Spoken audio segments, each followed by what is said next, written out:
Friday, November 9th, and must be time for another post-election legislative update from your North Carolina Medical Society. First, we want to say thank you so much for showing up to the polls, Yes. right? So It's Chip good. and I have been preaching about that since I've been here, Right. about how important it is that you show up and how voting and voter turnout is so important to these races and so important to medicine and protecting the issues that we work on so much. So thank you for showing up. North Carolina had an unprecedented turnout with over 52% of registered voters showing up to the polls, which is unique for a blue moon election cycle. Most definitely. And that's even more unique because we didn't really have a top of the ticket this time. The congressional races were at the top of the ticket, and those essentially stayed the same number of Republicans, same number of Democrats elected from the state of North Carolina. In addition to that, the only other big thing statewide were the judicial races. And the NCMS PAC made some endorsements there. Not all of our endorsements actually made it through, but we do have one new Supreme Court justice and two new and one renewed Court of Appeals justice for the next few years in North Carolina.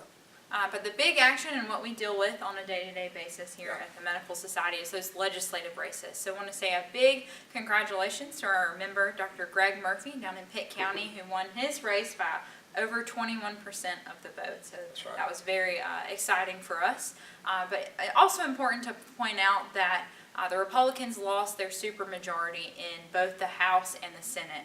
And what this means is that the executive branch, the governor, will have a veto power, and that both sides will have to compromise more in order for the governor to sustain that veto. So we believe that in 2019 we'll see a lot more compromises being made.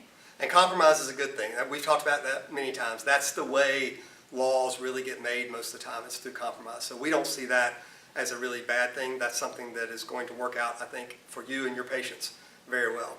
In addition to that, the bigger divide that we see coming up this next year is really the fact that the urban and rural legislators have grown in a more divided way.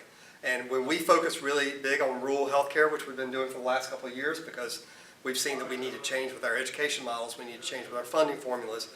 If that divide is real, and we think it is, that's going to be a harder thing, maybe even than party divide this coming year. So we'll see how that plays out. More to come to you on that as we see bills introduced and the budget talked about. But that's that's just a little preview of what might be to come. And don't forget, we aren't done with this legislative cycle with our current legislators, so not our new members that were just elected just this week, but we still have a special session coming up on November 27th. And so they'll work to impose legislation enacting the 4 constitutional amendments that have passed, as well as working on hurricane recovery, funding, and bills that are necessary to aid in those efforts. And don't forget that all the other issues that we've worked on this past session are still live. So to be determined what we'll see there. So still more to come. We thank you for voting again. Thank you for being in communication with us about the endorsements that the PAC made. We appreciate your feedback on those, and we look forward to bringing you more information after Thanksgiving about what the North Carolina General Assembly is passing. Have a good one.